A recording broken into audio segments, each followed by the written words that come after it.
Je voudrais souhaiter la bienvenue à chacun d'entre vous. C'est une joie de pouvoir partager encore une fois avec vous la parole de Dieu. Et comme j'ai l'habitude de le dire et j'aime le dire, est-ce que vous êtes prêts pour la parole de Dieu aujourd'hui? Amen. Alors on poursuit notre série du mois d'octobre qu'on a intitulée « Église, m'entends-tu » Est-ce que vous croyez que Dieu parle encore aujourd'hui? Alors on va mettre le zoom sur le chapitre 2 et 3 de l'Apocalypse. Et voici le contexte de l'époque. Jésus est remonté vers le Père et il a envoyé ses disciples prêcher l'évangile par tout le monde. Mais le temps a passé et la majorité des apôtres sont décédés, sont morts. Et ils sont d'ailleurs morts en martyrs. Et le seul apôtre qui va rester, c'est l'apôtre Jean, le bien-aimé du Seigneur Jésus. Et Jean, il faut savoir, il était le responsable de l'église d'Éphèse. Et les autorités romaines vont l'arrêter, ils vont le bannir d'Éphèse parce qu'il prêchait l'évangile et ils vont l'envoyer dans une île qu'on appelle l'île de Patmos. Et Rome en avait fait une colonie pénitentiaire. Et sur cette île qui est déserte, qui n'est pas très grande, Dieu va quand même parler à Jean. Et c'est ce que j'ai dit il y a 2 semaines, malgré ton désert, malgré ton île déserte, j'aimerais te dire, tu n'es pas seul. Jésus, le Fils de Dieu, pense à toi. Et même dans un désert, Dieu peut encore se révéler à toi. Que quelqu'un dise Amen. Et c'est ce qui s'est passé avec Jean sur cette île. Alors qu'il semblait être seul, il ne l'était pas. Jésus était à ses côtés. Et à un moment donné, Dieu va lui montrer une révélation extraordinaire. Et c'est là qu'il va se mettre à écrire le livre de l'Apocalypse. Et dans cette révélation, Jésus va lui montrer ce qui va se produire avant, pendant et après sa venue. C'est comme si le voile va s'ouvrir et il va être en mesure de voir les choses, mais dans l'esprit. Dieu va lui montrer que le diable va être jeté à un moment donné dans un étang de feu pour l'éternité. Il va lui montrer également une description détaillée du nouveau ciel et de la nouvelle terre, parce que la Bible dit que Dieu va faire un nouveau ciel et une nouvelle terre. Il va faire descendre sur cette terre la nouvelle Jérusalem. Et tous les rachetés, tous ceux qui ont été lavés par le sang de l'agneau, pourront bénéficier de ce lieu extraordinaire. La Bible même va décrire des rues qui sont pavées d'or. Wouh! Alors même si tu as une chaîne, un collier plaqué or, c'est pas grave. Si tu es un enfant de Dieu, tu auras de l'or pour l'éternité. Il y aura des portes avec des diamants dessus, n'est-ce pas, extraordinaire. Et c'est Dieu, la gloire de Dieu qui éclairera cette cité extraordinaire. C'est ce qui nous attend pour ceux qui sont rachetés. Waouh! Maintenant, dans ce message et dans cette révélation, Dieu va s'adresser à 7 communautés chrétiennes du 1er siècle dans la province romaine de l'Asie. En fait, c'est la Turquie actuelle. Et ces 7 communautés sont 7 églises. Et par ces lettres, Jésus, le Fils de Dieu, va nous révéler ce qu'il voudrait que son église soit. Mais pas juste pour hier. Il nous montre ce que l'église qu'il veut pour hier, aujourd'hui, en tout temps finalement, et aussi en tout lieu. Alors le texte commence par « que celui qui a des oreilles entende ». Alors, on a commencé avec la première église. La première lettre, c'était Éphèse, vous vous rappelez? Éphèse, c'était une église franchement modèle. C'était un petit peu les premiers de la classe. Ils étaient motivés, ils priaient, ils s'occupaient des pauvres. Il y avait quelque chose qui était là. L'église était une fourmilière. Et en plus de cela, ils ne laissaient pas les fausses doctrines se répandre dans l'église. Mais il y a un mais. C'est que malgré qu'ils étaient dans la bonne doctrine, tu sais, tu peux être dans la bonne doctrine et c'est très important. Mais si tu n'as pas le feu du premier amour, tu vas servir Dieu mais d'une manière froide ou d'une manière peut-être tiède. Et Jésus dit à cette église, et Jésus te dit encore aujourd'hui, reviens à ton premier amour. Parce que c'est ce que Dieu attend de son église. La deuxième église qu'on a vue, c'était avec le pasteur Laurie. C'était l'église de Smyrne. Smyrne, eux, je ne voudrais pas être à leur place. C'était une église qui était persécutée.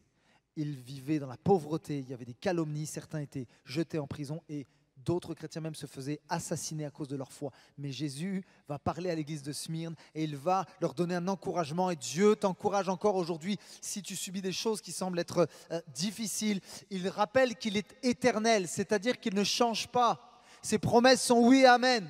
Sa fidélité ne change pas à ton égard. Tu peux toujours compter sur lui. Deuxième chose que Christ va dire à l'église de Smyrne, c'est qu'il connaît ta détresse. Dieu sait la galère dans laquelle tu es en ce moment et il est compatissant. Quelqu'un dit ceci, ce n'est pas une vague idée, mais une compréhension proche et personnelle qu'il a de ta souffrance. Et troisièmement et dernièrement, Christ est victorieux. Ça, c'est extraordinaire parce que la Bible dira, j'ai été mort, c'est Jésus qui le dit, et voici, je suis vivant pour l'éternité. Je détiens les clés de la mort et du séjour des morts. La bonne nouvelle, c'est que Jésus, le Fils de Dieu, est venu dépouiller les dominations dans les lieux célestes, il les a livrés en spectacle, et à la croix, par sa mort, c'est un paradoxe, mais par sa mort, il te donne la vie. Jésus a les clés de la mort, Satan est vaincu. Donc même, j'aimerais vous dire ceci, même si un jour on meurt, même au niveau de la persécution, de toute façon, c'est pas grave, parce qu'on comparaîtra devant Jésus et on vivra dans un lieu où il n'y a plus de larmes, plus de tristesse et plus de maladie. C'est ce lieu qui a été décrit dans l'Apocalypse. Alléluia. En Christ, tu es victorieux. Alléluia. Maintenant, on va voir la troisième église et on va se pencher sur l'église de Pergame. Et le titre de ce message, je l'ai intitulé « Démasquer les mensonges ». Est-ce que vous êtes prêts à démasquer ensemble avec moi les mensonges, surtout avec la parole de Dieu? Alors voici le contexte de Pergame. On va apprendre certaines choses. Pergame, c'était la capitale administrative et judiciaire de la province d'Asie. C'était aussi une ville de grande culture. Il faut savoir que j'en ai appris des choses en étudiant. Sa bibliothèque comptait 200 000 manuscrits. Elle rivalisait avec la fameuse bibliothèque, vous savez, d'Alexandrie. Et c'est même à Pergame, je ne le savais pas, qu'on a inventé le parchemin. Et c'est le parchemin qui va révolutionner l'édition. Pergame, c'était aussi la capitale, donc on l'a dit, de la culture, de la politique, mais malheureusement de l'idolâtrie et de l'occultisme. Pergame, c'est le chef-lieu du paganisme. Et il y avait dans cette ville une profusion de temples à la gloire de toutes sortes de dieux, et notamment un immense autel pour le dieu Zeus. Certains théologiens vont dire d'ailleurs que cet autel, c'est là où Satan a son trône. Et apparemment, les historiens disent que ce trône-là, cet autel-là faisait partie des 7e merveilles du monde. Mais il y avait d'autres dieux aussi à Pergame. Le fameux dieu Esculape. On peut l'appeler le dieu sauveur ou le dieu de la médecine. Et encore une fois, selon les historiens, on venait adorer le dieu Esculape principalement à Pergame, et on a appelé Pergame, vous savez comment on l'a appelé? La Lourdes de l'époque. Parce que les gens qui étaient malades, psychologiquement parlant, mais aussi atteints dans leur corps, venaient à Pergame dans une sorte de temple à la gloire du dieu Esculape. Et il y avait tout un mélange, parce que les gens venaient se faire soigner physiquement parlant, mais il y avait aussi un mélange avec de l'occultisme. Et tout cela était lié à des pratiques occultes et à la vénération des serpents. Et d'ailleurs, lorsque vous voyez le petit logo, c'est les serpents chez les médecins, eh bien certains disent que ça vient de là. Alors, il y a des médecins, je sais, dans la salle, ne vous inquiétez pas, chers médecins, vous n'êtes pas l'antichrist. Hein. On vous aime de tout l'amour du Seigneur. Maintenant, il y avait aussi le culte à la gloire de César, qui prenait beaucoup de place à Pergame. Et en 29 avant Jésus-Christ, les citoyens de Pergame avaient obtenu l'autorisation d'ériger un temple et de le dédier à la gloire de César Auguste. Voici brièvement le contexte dans lequel les chrétiens de Pergame sont. C'est un contexte qui est délicat. Ce n'est pas un contexte qui est très simple. Et Jésus va s'adresser à cette église. On le lit ensemble. Apocalypse 2, à partir du verset 12. Voici ce que Dieu dit. À l'ange de l'église de Pergame, écrit. Voici ce que dit celui qui tient l'épée aiguisée à double tranchant. Je sais que là où tu habites, Satan y a son trône. Mais tu me restes fermement attaché. Tu n'as pas renié ta foi en moi, même au jour où Antipas, mon témoin fidèle, a été mis à mort chez vous, là où habite Satan. Antipas, c'était un chrétien. Et en fait, il a refusé d'adorer la statue de César, et on l'a assassiné à cause de sa foi. Et Dieu dira, j'ai pourtant quelques reproches à te faire. Tu as chez toi des gens attachés à la doctrine de Balaam, qui avait appris au roi Balak à tendre un piège devant les Israélites. Il voulait qu'ils participent au culte des idoles en mangeant les viandes provenant de leurs sacrifices et en se livrant à la débauche. De même, tu as toi aussi des gens attachés à la doctrine des Nicolaïtes. Change donc, sinon je viens à toi sans tarder et je vais combattre ces gens-là avec l'épée qui sort de ma bouche, que celui qui a des oreilles écoute ce que l'Esprit dit aux églises. Au vainqueur, je donnerai la manne cachée et une pierre blanche. Sur cette pierre est gravé un nom nouveau que personne ne connaît, sauf celui qui le reçoit. Waouh, il y a beaucoup d'informations dans ce texte-là, mais je crois que le Seigneur m'a conduit vraiment vers quelque chose en particulier. Mais arrêtons-nous sur ce que Dieu dit, et c'est assez étonnant. J'ai l'impression qu'il y a comme un paradoxe. Dieu dit, vous êtes attachés à moi, c'est bien. Il va même dire, vous avez gardé la foi. Et qu'est-ce qu'on peut reprocher à des gens qui sont attachés à Dieu et qui ont gardé la foi? Mais vous savez, il y a encore le mais de Dieu. Et Dieu va leur faire un reproche et il va leur dire finalement, mais ce que je te reproche, c'est que tu as laissé des faux prophètes, des fausses doctrines s'intégrer au fur et à mesure, d'une manière subtile, dans l'Église. Waouh! Pergame tolérait les faux prophètes. Et vous savez, c'est assez subtil parce que lorsque je réfléchis à ça, il y a beaucoup de chrétiens, il y a beaucoup d'enfants de Dieu qui aiment sincèrement Dieu. Et ils vont dans des conférences, ils vont écouter certains prédicateurs, des bishops, des archibishops, enfin je passe, des super méga prophètes de l'Éternel. Et eux, ils ont une soif de Dieu, d'être touchés par Dieu. Le problème, c'est que la doctrine parfois est bancale. Et c'est pour ça que la Bible dit, ne vous laissez pas balloter à tout vent de doctrine. Et ces gens, ils aiment Dieu, mais il y a toujours comme quelque chose qui ne va pas dans leur vie. Il y a toujours quelque chose de bancal dans leur vie. Pourquoi? Parce que la doctrine, elle aussi, est bancale. Vous savez, on peut aimer sincèrement Dieu, mais on peut être sincèrement dans l'erreur. Waouh! Et le fait d'accepter certaines doctrines va amener l'église de Pergame dans des dérives. Alors voici le premier point qu'on va voir ensemble. C'est assez particulier. Je vais faire quelque chose que je n'ai pas souvent fait à l'église, mais mon premier point est celui-ci. Je l'ai intitulé le face-à-face. Pourquoi le face-à-face? On va prendre le mensonge et on va le mettre en opposition avec la vérité. Voilà pourquoi je l'ai appelé le premier point, le face-à-face. On va prendre Satan qui est le père du mensonge et qui finalement par ses stratégies essaye de nous duper, de nous tromper par toutes sortes de choses qu'il utilise. Mais on va avoir tout de suite après la réponse de Jésus pour contre-attaquer les mensonges de l'ennemi. Est-ce que vous êtes prêts? On va partir sur le face-à-face. Mais avant d'aller sur le face-à-face et de voir la stratégie du diable et la réponse de Jésus face à cette stratégie, il faut déjà qu'on démasque et qu'on voit et qu'on discerne qui est Satan. Et il faut aussi qu'on comprenne qui est Jésus. Alors Jésus va parler de la nature de Satan et il va décrire qui il est. Il va le démasquer. Dans l'évangile de Jean, au chapitre 8, au verset 24, Jésus va faire face à plusieurs juifs qui vont lui poser des questions et Jésus va leur répondre.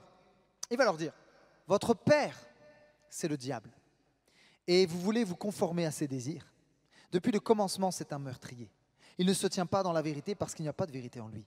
Lorsqu'il ment, il parle de son propre fond puisqu'il est menteur. Lui, le père du mensonge. Dieu est en train de décrire Satan, c'est le père du mensonge. Maintenant, si Satan est le père du mensonge, qui est Jésus? Eh bien, Jésus est la vérité. Et d'ailleurs, de lui-même, il le dira, je suis la vérité. Vous savez, je crois que les mots ont une importance. Écoutez ceci. Jésus n'a pas dit, je suis une vérité parmi tant d'autres. Mais il va dire, je suis la vérité. Il dira aussi, je suis le chemin. En d'autres mots, il n'y a pas 36 000 chemins pour accéder à Christ. Il n'y a pas 36 000 chemins pour accéder à la vie éternelle. Il y a un chemin, il y a une vérité. Et cette vérité, c'est Jésus-Christ, le Fils de Dieu. Amen. Et vous savez, quand je parle avec mes voisins ou certains collègues de travail à l'époque, chacun a sa propre vérité. Vous avez remarqué ça? Certains disent, on appelle ça les agnostiques. Ce n'est pas forcément qu'ils sont contre ou qu'ils ne croient pas, mais ils se font un petit peu leur propre image de Dieu. Vous savez, moi je crois dans une sorte d'énergie positive qui maintient l'environnement. Bon, d'accord, ok. Et on va lire la Bible ensemble alors. Certains vont croire dans, je ne sais pas, un Dieu. Oui, ils vont croire en Dieu, mais ils ne vont pas croire dans le Fils de Dieu. Certains m'ont dit ça. Moi, je crois en Dieu, mais je ne crois pas en Jésus. Ah, il y a un petit problème là. Puis certains vont dire, bon, ça, j'avais des satanistes dans ma classe, je crois au diable, mais pas en Dieu. Bon, là, c'est un petit peu ridicule. Je ferme la parenthèse, mais chacun se fait sa petite image de son petit Dieu comme il l'entend. Sauf que toute la parole de Dieu est inondée de vérité. Elle parle de vérité. Et j'aimerais vous lire certains versets. Par exemple, ta parole est la vérité. Le Saint-Esprit vous conduira dans toute la vérité. Vous connaîtrez la vérité et elle vous rendra libre. Quiconque est de la vérité, écoute ma voix. Dieu nous sanctifie par la vérité. Et l'apôtre Paul, même dans ses épîtres, va réenchérir encore une fois en disant « Ayez à vos reins la ceinture de la vérité ». Alors la question qu'on pourrait se poser, c'est « Mais pourquoi ce thème est aussi important ?» Pour Jésus, marcher dans la vérité est d'une extrême importance. Vous savez pourquoi? Parce que Jésus sait profondément, pertinemment, que sans la vérité, tout s'écroule. Ta foi s'écroule, l'Église s'écroule, tout s'écroule. Et d'ailleurs, Paul même dira ceci, si Christ n'est pas ressuscité, ma prédication est vaine. Excusez-moi, je vais un petit peu le vulgariser. Si Christ est une mascarade, si c'est une invention humaine, à quoi bon prêcher le dimanche matin? À quoi bon se réunir? Excusez-moi l'expression, et faire toutes sortes de bondieuseries, si c'est faux? Mais j'aimerais vous donner une bonne nouvelle. Jésus est la vérité. Il n'est pas resté dans le tombeau. Il est ressuscité. Et si tu l'as accepté, tu comparaîtras devant lui et tu vivras avec lui pour l'éternité. Alléluia, Jésus est la vérité. Oh, donc du coup, maintenant que ces choses ont été dites et qu'on a posé un petit peu les fondements, on va voir ensemble la première stratégie du diable pour duper l'Église et pour te duper toi. Vous êtes prêts? Et après, on va voir la contre-attaque avec la parole de Dieu. Première stratégie du diable pour nous duper, pour nous amener dans le mensonge, c'est qu'il va utiliser une séduction subtile. Et j'insiste sur le mot subtil. La définition d'un séducteur, c'est quelqu'un qui fait tomber en erreur. C'est quelqu'un qui nous amène en faute. Et les synonymes de la séduction, ce sont l'éblouissement, la beauté, le détournement, le mirage. Je n'avais pas prévu de dire ça dans mon message, mais j'aimerais vous le dire. Je crois qu'il faut arrêter de voir Satan comme quelqu'un juste qui fait peur. Vous savez, dans les films d'horreur, le gars avec les grandes dents, Satan n'est pas comme ça. Satan n'a pas une queue avec une fourche et tout rouge avec des cornes. Ça, c'est les hommes qui ont inventé ça. Vous savez, la Bible dit que Satan se transforme en ange de lumière. Lorsque j'étais petit, j'étais hyperactif et j'étais très difficile. C'était très dur dans ma scolarité, c'était très, très dur aussi pour l'éducation au niveau de mes parents. Et comme mon papa et ma mère étaient dans le ministère, ils le sont toujours, ça leur causait même des problèmes et du tort. Voilà, j'étais pas l'enfant facile à élever, voyez-vous. Et vous savez, Dieu parle. Dieu parle aux adultes, mais il parle aux enfants. Et je ne suis pas mystique, je ne flotte pas tous les jours sur une sorte de nuage spirituel, j'ai quand même les pieds sur terre. Mais Dieu parle par des songes, des rêves et des visions. Et une nuit, c'est ce qui s'est passé. C'est d'ailleurs le seul songe que j'ai fait pour l'instant, en tout cas dans ma vie. Dieu m'a parlé. Et dans ce songe-là, il y avait Satan d'un côté, et de l'autre côté, il y avait Dieu. Et voyez-vous, Satan a commencé à me parler, comme vouloir une sorte d'amitié avec moi. Et quand je voyais Satan, il ne me faisait absolument pas peur. C'était juste quelqu'un qui voulait être un petit peu mon pote. Et un peu, vous savez, comme une sorte de commercial, mais corrompu, qui veut te vendre du rêve, mais derrière, il y a quelque chose. Et Satan me disait, Grégory, continue de faire tes bêtises. Continue de désobéir à tes parents. Et j'entends la voix de Dieu à côté. Et en fait, c'était un combat spirituel. Et Dieu me dit avec beaucoup d'amour, mais de vérité, Grégory, n'écoute pas sa voix. N'écoute pas sa voix. Et Satan qui dit, mais non, mais l'écoute pas. Et là, il y avait un combat.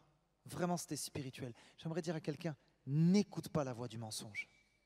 N'écoute pas la voix de l'ennemi. Même si elle est enjôleuse, même si elle semble douce, elle semble tellement attirante. Mais vous savez quoi? Ce n'est qu'une illusion. Écoute la voix de Dieu. Amen. Amen. Et par la suite, merci Seigneur, Dieu a changé ma vie. Et je suis toujours en très bon terme avec mes parents. Dieu parle. Et malheureusement, on est toujours dans le thème de la séduction. L'église de Pergame est rentrée dans une séduction notamment par la doctrine de Balaam. C'est quoi cette doctrine de Balaam? En fait, cette doctrine, elle autorisait toutes sortes de débauches au nom de la grâce. On en parlera tout à l'heure. Balaam, vous vous rappelez, c'est un prophète de l'Ancien Testament. À un moment donné, le roi Balak, le roi de Moab, va venir voir le prophète de l'Éternel parce qu'il veut, quelque part, que les Israélites soient déstabilisés. Alors il va demander au prophète de les maudire. Mais le prophète, à chaque fois qu'il va essayer de les maudire, n'y arrivera pas. Donc vous savez, quand le diable essaie de te corrompre ou de te manipuler, de t'emmener dans le mensonge, il ne va pas essayer qu'une seule stratégie, il va en essayer plusieurs. Et là, il voit que la malédiction, le fait de maudire le peuple d'Israël ne marche pas, ça ne fonctionne pas, il n'arrive pas, sa bouche n'arrive même pas à s'ouvrir. Donc il va avoir une idée, il va dire, écoute, on va être plus subtil que ça, on va séduire les hommes israélites, on va leur envoyer des belles femmes moabites. Et comme par hasard, les hommes ont mordu à l'hameçon, comme souvent, je referme la parenthèse, et ils se sont mariés avec ces femmes, et ils ont commencé à adorer des faux dieux et à aller dans des dérives. Waouh! Ensuite, la doctrine de Balaam se rapporte aussi au fait de prêcher dans le but de recevoir un gain personnel. Ça, c'est terrible parce que Balaam, il a utilisé le don que Dieu lui a donné et il l'a utilisé à des fins personnelles pour recevoir un gain sordide. C'est tellement terrible. Et je réfléchissais à ça cette semaine. En fait, Dieu, c'est quelqu'un qui change le mal en bien. Mais le diable, c'est quelqu'un qui va changer le bien en mal.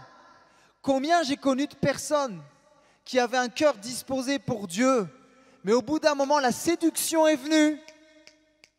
Et alors qu'ils allaient sur un chemin qui était un chemin de vérité, ils ont commencé à s'enfoncer dangereusement sur de subtiles tentations, sur une subtile séduction. Oh, ça ne s'est pas fait du jour au lendemain, hein. Ça a été au fur et à mesure, l'appât du gain, ou peut-être la recherche de la gloire, ou toutes sortes de choses où finalement l'objectif premier va changer. Et c'est ce qui s'est passé, c'est malheureux pour Balaam. Balaam était appelé à être un prophète de l'Éternel. Il était appelé à parler de la part de Dieu, à édifier, à encourager. Mais il est tombé dans le panneau.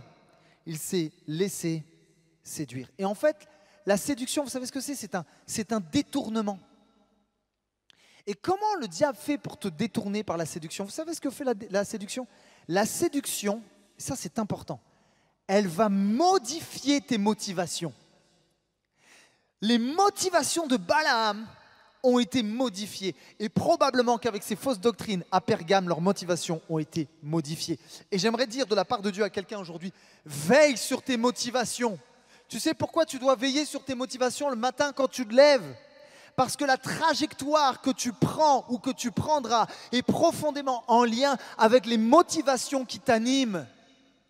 Et Balaam est tombé encore une fois dans le panneau. Cette église de Pergame est tombée aussi dans le panneau et elle a commencé à dévier. Pourquoi elle a dévié? Parce qu'elle a manqué de vigilance concernant la vérité. La vigilance. La Bible nous appelle à être vigilants. Et je lisais une histoire sur le Top Chrétien de Yanis Gauthier. Et il disait ceci que lorsqu'ils étaient enfants, avec la famille, ils n'avaient pas assez d'argent pour payer l'électricité. Donc l'électricité se coupait chez eux, ils étaient dans le noir complet. Donc ils devaient allumer des bougies pour s'éclairer. Et au bout d'un moment, quelqu'un a manqué de vigilance. Et la bougie est tombée sur peut-être le fauteuil ou sur un rideau. Et l'appartement a commencé à prendre feu complètement. Tout un incendie. Et en fait, quand j'ai lu ça, j'ai eu une image.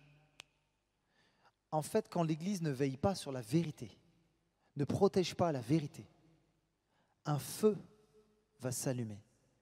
Mais je voudrais vous dire, ce n'est pas le feu du Saint-Esprit. Un feu étranger va s'allumer.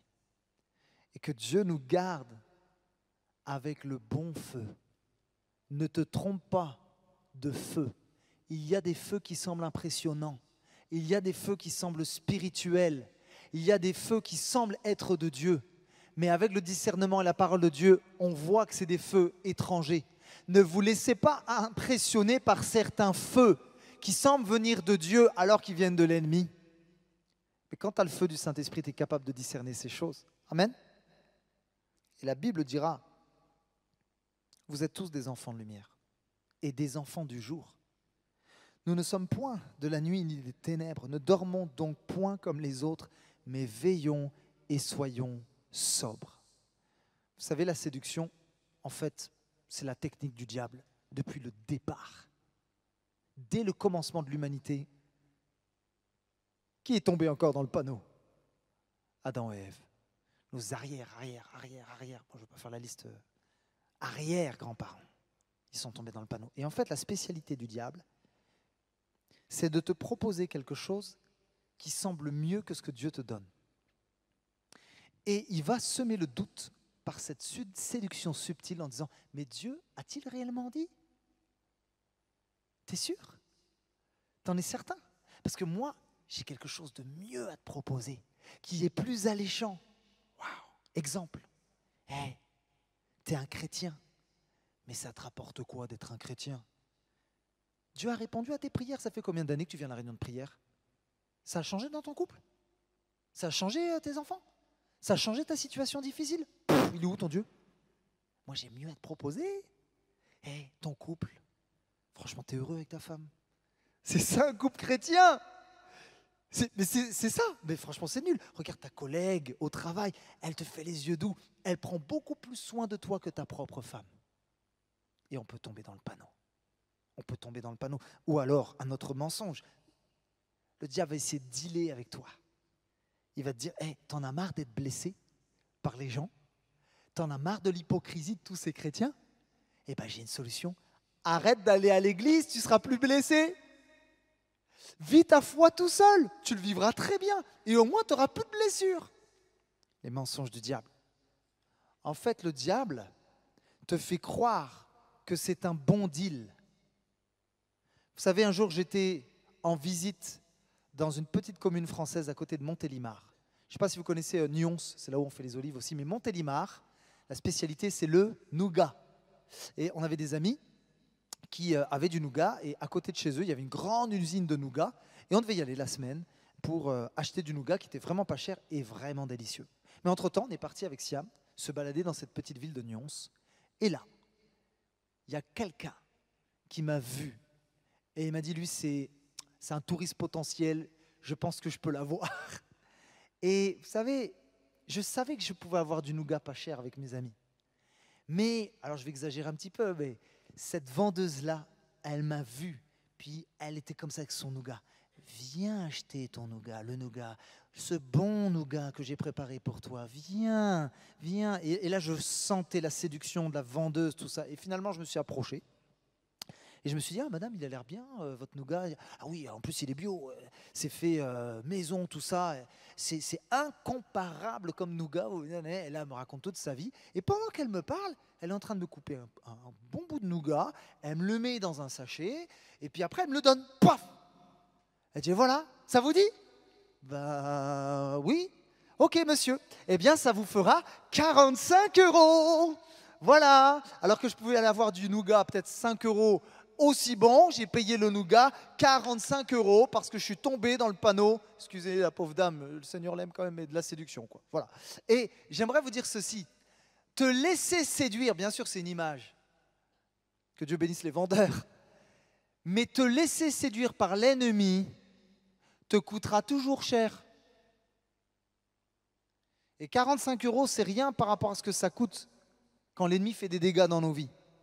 En fait, la séduction peut te coûter ta relation avec Dieu. La séduction peut te coûter ta paix, ta joie. Même la séduction peut te voler ta crédibilité. Alors j'aimerais vous dire ceci, il va falloir faire une offensive. Est-ce que cette semaine ou dans les derniers temps, tu as été tenté? Tu as été séduit par les propositions alléchantes de l'ennemi qui semblaient mieux que celles de Dieu? On va faire une contre-attaque. Vous êtes prêts pour l'offensive?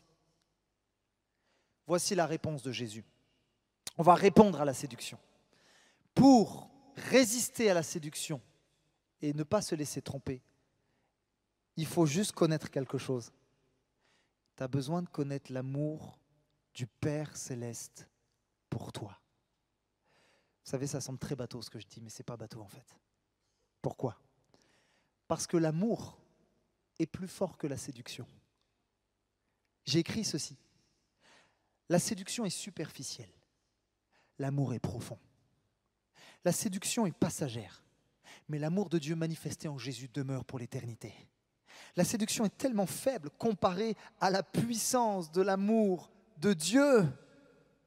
Vous savez, j'aimerais tellement parler à quelqu'un qui s'est fait séduire ces derniers temps. Écoute ça.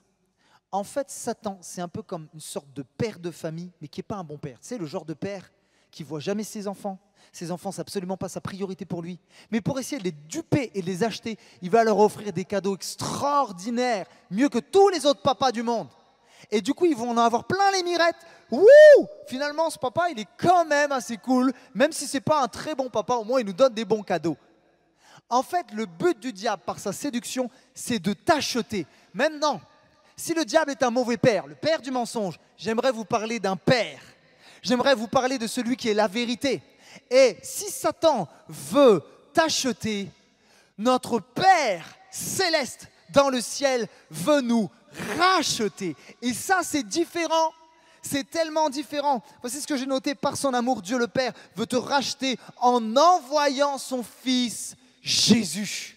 Et la Bible dira dans l'Épître aux Romains, chapitre 5, au verset 8, « Mais voici comment Dieu nous montre l'amour qu'il a pour nous. Alors que nous étions encore des pécheurs, le Christ est mort pour nous. » Ça, c'est l'amour de Dieu manifesté en Jésus. Ça vaut plus que toutes les séductions. Parce que quand tu goûtes à cet amour, il est transformateur, il est libérateur. Que quelqu'un dise amen à n'importe quel moment. C'est un amour profond, c'est un amour puissant qui amène la vie. Et je parlais de ce message avec Laurie cette semaine. Et on parlait des séductions. Et j'ai connu Laurie il y a des années de cela. Et je peux vous dire qu'il était totalement différent de l'homme qu'il est aujourd'hui. Moi, j'ai connu un gars qui aimait la castagne. J'ai connu un gars, je crois que c'est le plus mauvais joueur qui existe sur Terre. Lorsqu'il perdait un match de foot, mais c'était fou, il tapait du pied comme un bébé. Bon, il avait 18 ans. Mais bon, bref, mais quand même.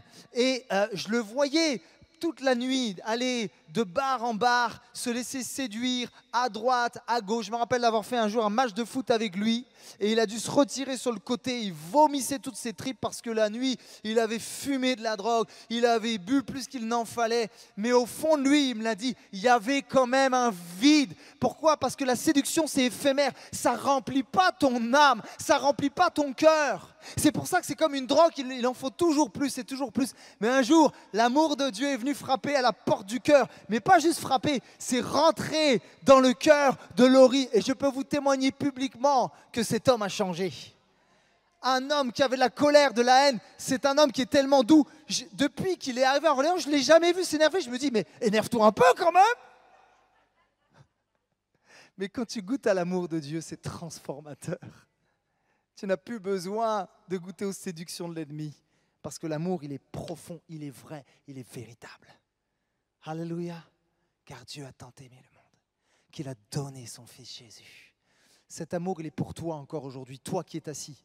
Toi qui es à la recherche peut-être de toute forme de séduction, toi peut-être qui as été délaissé par tes parents, toi peut-être qui as subi des injustices, toi peut-être qui as été abusé physiquement ou peut-être moralement, j'aimerais te dire, l'amour de Dieu est assez puissant pour combler et pour réparer chacune des cicatrices qu'il y a dans ta vie. Je crois que ce message est pour quelqu'un aujourd'hui. Alléluia. Maintenant, on va voir la deuxième et dernière stratégie de l'ennemi. Si le diable utilise la séduction d'une manière subtile, il utilise quelque chose d'encore plus subtil parce que ça semble spirituel. Le diable, en deuxième stratégie, va utiliser des demi-vérités. C'est quoi une demi-vérité? Le dictionnaire Larousse dira ceci. Une demi-vérité, c'est une affirmation, un propos qui n'est ni tout à fait une vérité, mais ni tout à fait un mensonge. C'est un peu ambigu le truc. Et on va voir ce que Satan utilise comme demi-vérité. Et on va parler de deux choses, mais que je vais mettre ensemble. On est d'accord pour dire que la Bible parle de l'amour? 1 Corinthiens 13, si je n'ai pas l'amour, je ne suis rien. On est d'accord pour dire que Dieu est amour, et Satan le sait ça.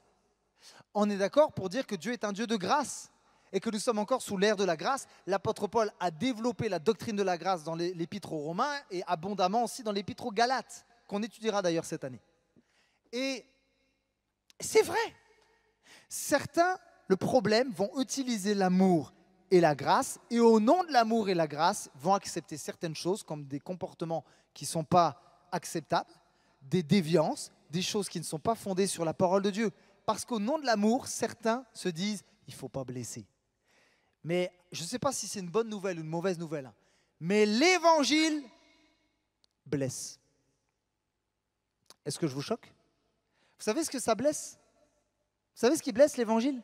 Ton ego. Il blesse notre orgueil. Et d'ailleurs, le théologien John Stott, il va parler de la parole de Dieu. Et voici ce qu'il va dire. La Bible possède de nombreuses qualités en commun avec l'épée. C'est pour ça que Jésus parle de cette épée qui sort de sa bouche. Il tient cette épée dans sa main, cette épée à double tranchant. Et il va dire, elle pique la conscience et blesse la fierté des pécheurs. Elle coupe à travers notre camouflage et perce nos défenses. Elle met à nu nos péchés et nos besoins et tue toute fausse doctrine par ses attaques adroites et pointues. Aïe, ça pique, mais c'est salutaire. Et on a parlé de la doctrine de Balaam, mais dans cette église, il y avait la doctrine de Balaam, plus des faux prophètes qu'on appelle les Nicolaïtes. On en avait parlé avec l'église d'Éphèse, je crois que Laurie en avait parlé un petit peu aussi. Mais ils sont partout, hein, ces Nicolaïtes. Hein. C'est incroyable ça. Et en fait, les Nicolaïtes étaient pour le nouvel Israël ce que Balaam était pour l'ancien Israël. Et ils avaient un discours où ils se servaient de la parole de Dieu, mais ils modifiaient les choses. Ils en modifiaient le sens. Par exemple, voici ce qu'ils disaient. Nous ne sommes plus sous la loi, mais on est sous la grâce. Amen. Vous pouvez dire amen, c'est vrai en plus ça. On peut continuer de pécher parce qu'on est sous la grâce. Et comme ça, quand on va pécher, la grâce de Dieu va se manifester, va surabonder. C'est extraordinaire. Non, ce n'est pas extraordinaire. Maintenant, j'ai un ami, j'ai parlé des Nicolaïtes avec lui, il m'a dit ceci. Greg, en fait, j'ai vécu ça. J'ai vécu cette demi-vérité dans ma vie, où un jour, quand j'étais jeune chrétien, en fait, je combattais avec un péché et je n'arrivais pas à m'en débarrasser. Et en fait, j'avais un dilemme parce que, comment dire, vous savez, le péché, ça fait du bien au corps. Hein. On ne va pas se mentir. Par contre, ça ne fait pas du bien à ton âme. Et c'est ça qui est subtil avec le péché, c'est que des fois, ton corps, il dit j'en veux encore. Parce que ça me satisfait, parce que ça me comble pour un moment donné. Et parfois, quand on lutte avec un péché, c'est comme si on est tiraillé à gauche et tiraillé à droite. Parce que tiraillé à gauche, parce que quelque part, le péché, parfois, ça fait du bien, ça nous comble. Mais tiraillé parce qu'on sait que Dieu est un Dieu saint et qu'il ne supporte pas le péché et qu'il veut nous sanctifier et qu'il veut nous émonder, et amen, que quelqu'un dise amen, et qu'il veut nous transformer dans notre caractère, dans nos priorités. Et c'est pour ça qu'il y a parfois ce tiraillement-là. Et en fait, c'est comme si Satan avait injecté un mensonge en lui, une demi-vérité. On disait, hey, mais en fait, c'est pas si grave ton petit péchounet. Parce que même Paul, il a dit qu'il faisait des choses qu'il ne voulait pas faire. Donc si l'apôtre Paul, ça veut dire que peut-être Paul péchait aussi. C'est un homme, hein, ça veut dire qu'il n'y a pas de problème, quoi. Dieu est OK avec ton péché. Et il a eu du mal à s'en débarrasser parce qu'il y avait cette lutte au niveau de cette demi-vérité. Et ça l'a fait souffrir. Et en fait, je crois que quand on accepte des demi-vérités dans la maison de Dieu, quand un chrétien accepte des demi-vérités, en fait, il accepte le comportement qui va avec. Quelqu'un dit ceci, une doctrine mauvaise conduit à une pratique mauvaise. Notre théologie va influencer ce que nous allons faire en tant qu'Église. La doctrine que nous allons prêcher dans cette Église va nous amener quelque part. Et je prie que ça nous amène sur le bon chemin. Et vous savez, en plus de ça, lorsqu'une Église accepte les demi-vérités, je crois que cette Église a un manque d'impact spirituel. Et lorsqu'on regarde le mot Église dans le grec, ça se dit ecclésia. Et ecclésia signifie littéralement appelé, hors de. Nous sommes appelés hors de la médisance, à être hors de la médisance, à être hors des rivalités, à être hors de la jalousie, amen quand même, à être hors des mensonges, à être hors de toutes ces choses qui attristent finalement le Saint-Esprit. Il s'agit là de sortir, d'être en dehors de l'esprit de monde, de toutes ces influences. L'Église, finalement, c'est l'ensemble des chrétiens qui sont nés de nouveau, appelés hors de l'esprit du monde et mis à part pour Dieu. En gros, ce que Dieu est en train de dire, c'est que dans la vraie Église, il n'y a pas de compromis. Dans l'Église du Seigneur, il n'y a pas de demi-vérité, il y a la vérité qui triomphe. Amen. Et j'aimerais vous dire ceci, je crois que c'est un avertissement de la parole de Dieu. Le royaume de Satan ne pourra pas se retirer sans la vérité. Et j'irai plus loin. Le royaume de Satan ne se retire que lorsque le royaume de Dieu avance. Et comment le royaume de Dieu avance? Non pas avec des mensonges, non pas avec des demi-vérités, non pas avec une doctrine qui caresse les gens dans le sens du poil, mais avec le glaive, avec l'épée de l'esprit. Alléluia. Je sais que ce n'est pas confortable. Je sais que ce n'est pas confortable. Vous savez, on croit que l'amour est confortable. C'est faux. En fait, par amour, on dit la vérité. Et parfois, la vérité, ça fait mal. Mais encore une fois, si on l'accepte, c'est salutaire. Maintenant, je crois qu'en tant qu'Église, on a vraiment une responsabilité de maintenir la vérité en la protégeant. Et si on ne veille pas sur la vérité, et c'est ce que Christ dit à Pergame, tu n'as pas veillé. Tu as laissé toutes sortes de choses rentrer tranquillement et personne ne s'est levé dans l'église. Vous savez, j'aimerais vous dire ceci. Des fois, les gens qui ont des fausses doctrines, ce sont les plus charismatiques, ce sont les plus doués. J'aimerais même vous dire, c'est peut-être paradoxal ce que je veux dire. Des fois, ceux qui prêchent des fausses doctrines, ils connaissent aussi bien la Bible que toi et moi. Sauf qu'ils l'utilisent mal. Waouh! Et Dieu lance un avertissement à l'église de Pergame. Et je crois qu'il lance un avertissement à l'église encore aujourd'hui, en fait. Et il va dire ceci.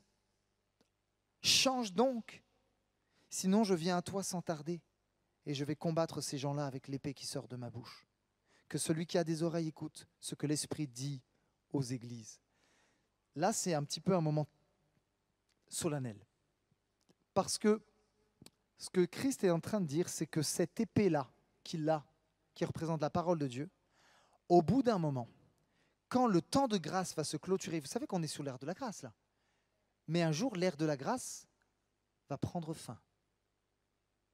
Et les gens de toutes les nations, de toutes les tribus et de toutes les générations comparaîtront devant Dieu. Et il y aura un jugement. Pendant qu'on est sur l'ère de la grâce, il y a une parole de vie qui est prêchée. Et Dieu dit, si tu acceptes cette parole, tu recevras ma vie. Tu recevras mon pardon. L'ère de la grâce est encore disponible pour toi. Si tu n'as pas accepté Jésus, tu es encore sous l'ère de la grâce. Il est possible d'accepter Jésus comme ton Seigneur et ton Sauveur. Il est encore temps, mais un jour il sera trop tard. Et voici ce que Dieu en fait est en train de dire, c'est que cette épée, lorsque l'ère de la grâce va se clôturer, va changer de fonction. C'est-à-dire que le message de la vérité qui est prêché aujourd'hui, ce message de salut qui est prêché aujourd'hui, va prendre fin. Waouh! Et ça va se transformer en un message de jugement. Et c'est ça l'épée qui sort de la bouche. Et Jésus même, alors qu'il est sur la terre, dans l'évangile de Jean, va parler de ce jugement-là, dans Jean 12, 48, où il dira « Celui donc qui me méprise et qui ne tient pas compte de mes paroles a déjà son juge. C'est cette parole même que j'ai prononcée et elle le jugera au dernier jour. » Waouh! Waouh! Maintenant, Satan, parfois, va nous balancer des demi-vérités pour nous corrompre, pour étouffer la vérité. Est-ce que vous voulez la réponse de Jésus aux demi-vérités? Alors on va contre-attaquer. C'est parti. La réponse de Jésus. Ah, il m'a précédé. Il est écrit, tout simplement. Lorsque Jésus était au désert, vous savez par quoi Satan l'a tenté? Ce n'est pas par de la sensualité, vous savez, par les gros péchés qu'on croit. Vous savez, Satan ne va pas que te tenter par les les gros péchés ou les gros trucs visibles. Satan peut te tenter, c'est fou ça, mais par des choses qui semblent être spirituelles.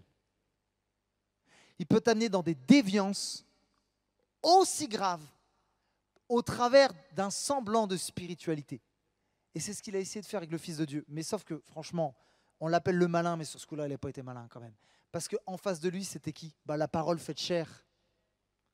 Donc en fait, quand Satan a essayé de le tenter par la parole, Jésus a répondu, il est écrit. Mais puisque je suis la parole, je suis la vérité. Et voyez-vous, quand Jésus dit il est écrit, en fait, Jésus veut nous montrer que ne connais pas juste une partie de la Bible, mais il faut que tu connaisses l'ensemble de la révélation biblique. Parce que des fois, tu vas isoler des textes et tu vas prendre des textes parfois isolés et tu vas en faire une généralité. Et quand on étudie mal la parole de Dieu, ça peut être très, très, très dangereux si on ne l'utilise pas bien. Et on peut se faire berner. Dieu t'appelle à dire il est écrit, mais il est écrit, ce n'est pas juste un petit texte isolé. Il est écrit, c'est vraiment connaître l'ensemble de la révélation biblique afin de faire face aux mensonges de l'adversaire. Attention de prendre que des petits bouts de versets. Prenons du recul et comprenons l'ensemble de la parole de Dieu. Maintenant, j'aimerais vous dire, allons plus loin. Voici cette demi-vérité. On continue dans l'amour. Vous savez, on parle beaucoup d'amour, d'amour, d'amour. C'est vrai, c'est important. Dieu est amour. Mais il y a une chose dans la parole de Dieu qui est au même niveau que l'amour. Il y a une seule chose qui est au même niveau que l'amour. Vous savez ce que c'est? Vous avez la réponse? C'est la vérité. La vérité dans la parole de Dieu est au même niveau que l'amour. Vous savez pourquoi? Il n'y a pas d'amour sans vérité. Et il n'y a pas de vérité sans amour. Waouh! En fait, quelqu'un dira, l'amour devient sentimental s'il n'est pas accompagné de la vérité. Et la vérité devient dure si elle n'est pas adoucie par l'amour. Et au nom de l'amour, on accepte tellement de choses. Comme je l'ai dit, vous savez, une fois j'ai participé à une conférence, je ne dirais pas le lieu, je ne dirais pas. Et c'était une conférence sur l'amour. Bon. Et à un moment donné, les responsables spirituels ont fait venir des gens. Vous savez, il y a une chose qui parfois m'attriste, c'est que les gens qui viennent sur le devant là, dans nos églises, ils ont vraiment soif de Dieu. Ils veulent vraiment que Dieu transforme leur cœur. Et sauf qu'à cette conférence-là, il y a des gens qui se sont approchés, puis il y a une dame qui était une responsable spirituelle, elle arrive avec une bouteille d'eau. Ah tiens, elle a peut-être soif, tu sais, je me dis, bon. Puis là, elle se met à jeter de l'eau sur les chrétiens. Je me dis, mais elle fait quoi? Donc je m'approche d'elle. Madame, oui, mais vous faites quoi? Ah, je vais vous expliquer. C'est très spirituel ce que je suis en train de faire. Ah bon, ça m'intéresse. Eh bien, voyez-vous, les petites gouttes qui tombent là ont un effet spirituel dans la vie des chrétiens. Ah bon? Mais on va ouvrir la Bible ensemble alors, ça m'intéresse. Et le problème, c'est que ces gens qui étaient là, ils y ont vu que du feu. J'ai envie de dire, ils ont vu que de l'eau plutôt. Mais c'est dommage en fait. Tu vois, tu ne peux pas juste faire les choses dans l'amour, sans la vérité, parce que ça t'amène dans des travers en fait. Vraiment. Quelqu'un dit, l'amour et la vérité sont comme les deux poumons de l'Église, qui lui permettent de respirer et de rester en vie. C'est tellement vrai. Alors j'aimerais encourager notre Église à Orléans à s'ancrer dans la parole de Dieu. Vous savez, dans notre Église, on partage des cours de discipulat avec Serge et Pélagie qui sont en responsabilité au niveau de ce ministère. Et notre désir, c'est que vraiment chaque enfant de Dieu ait une assise dans la parole qui est la vérité.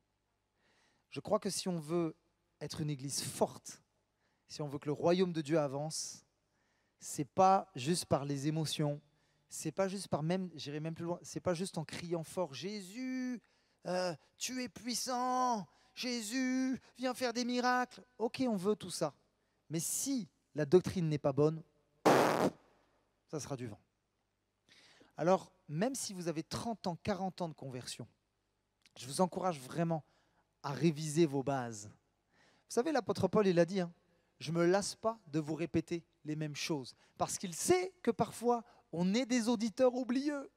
Moi, le premier. Et qu'on a besoin de réentendre certaines choses pour s'affermir. Alors vraiment, je vous encourage à bénéficier de ce ministère, à prendre du temps.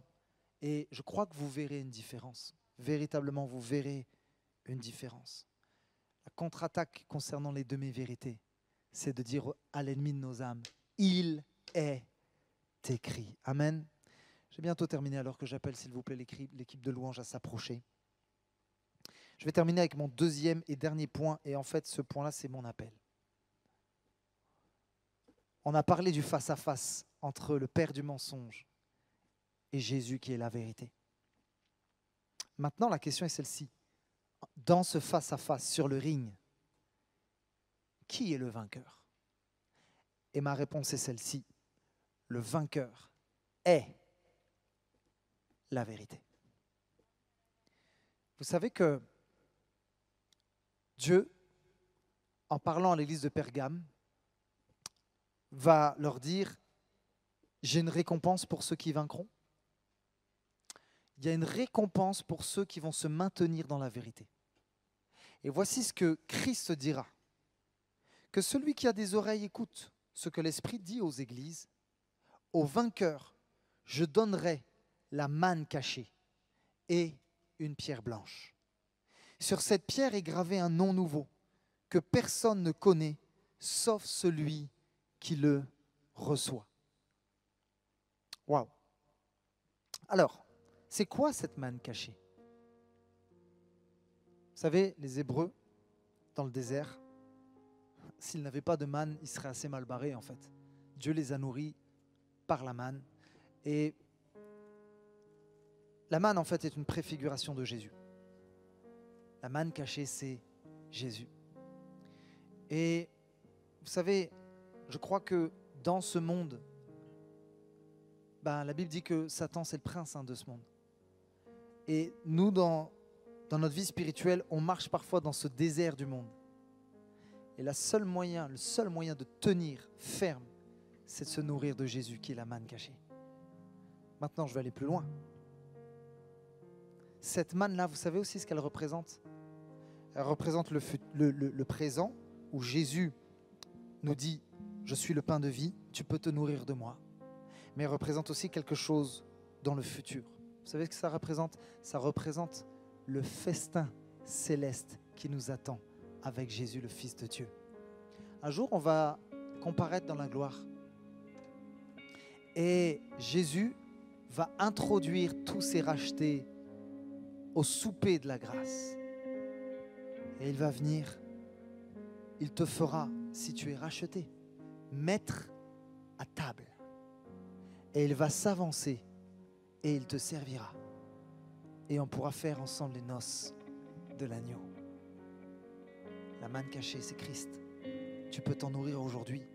Mais la bonne nouvelle aussi, c'est qu'un jour, il y a un festin qui nous attend avec tous les rachetés. Maintenant, la pierre blanche, c'est quoi cette pierre blanche? En fait, j'ai pas trouvé de pierre noire, donc j'ai pris du charbon. On m'a pris du charbon et j'ai trouvé une pierre blanche. Et en fait, ça a plusieurs significations.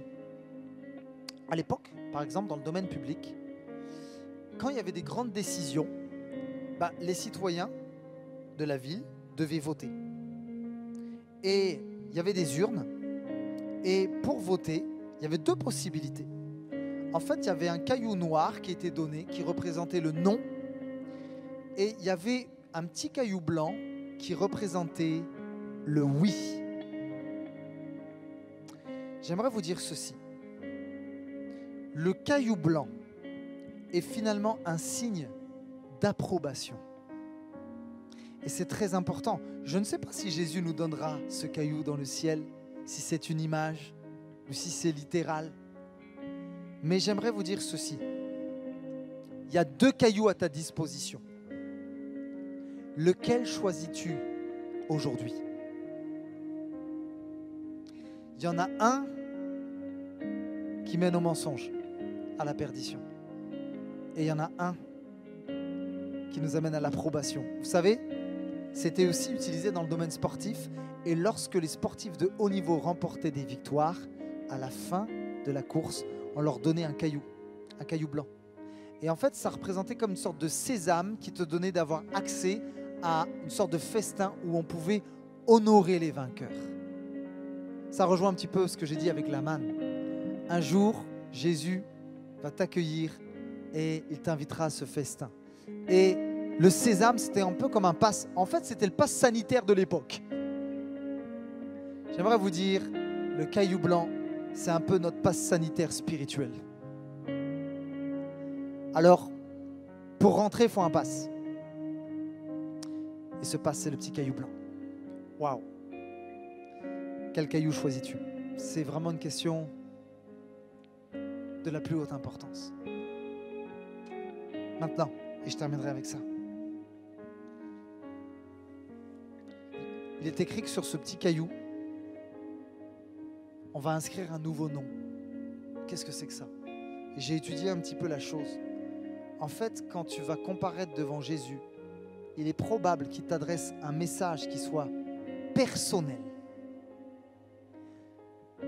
Et ça servira de laisser passer, comme je l'ai dit, pour la gloire éternelle. Et ce message, il va être si personnel que seul son bénéficiaire saura en quoi il consiste. Et ça m'a fait penser à ceci. L'apôtre Paul dit: nous connaissons partiellement. Mais quand tu comparaîtras dans la gloire de Dieu, c'est comme si tout te sera révélé et tu comprendras tout parfaitement. Waouh! Quelqu'un a dit: ceux qui s'attachent fermement au nom du Christ en recevront une révélation plus profonde, un nom nouveau. Ce qui est partiel sera pleinement révélé. Est-ce que tu es prêt pour les noces de l'agneau? Pour y accéder, tu dois faire une chose. Démasque les mensonges. Démasque les mensonges du diable sur ta vie. Viens démasquer les mensonges du diable qui te dit que tu as assez de temps pour profiter encore et t'éclater en faisant toutes sortes de choses qui sont mauvaises pour ton âme. Démasquons les mensonges de la culpabilité. Démasquons les mensonges des fausses doctrines, des demi-vérités. Démasquons les mensonges que la séduction t'apportera plus que l'amour de Christ. Démasquons les mensonges, frères et sœurs, au nom de Jésus. Parce que la Bible dira, la vérité t'affranchira. Est-ce que tu veux être affranchi? Est-ce que tu veux marcher dans cette véritable liberté? Si oui, alors je te propose une chose. Courbe ton cœur maintenant, courbe ta tête. Et je vais prier avec toi. Je vais prier avec toi.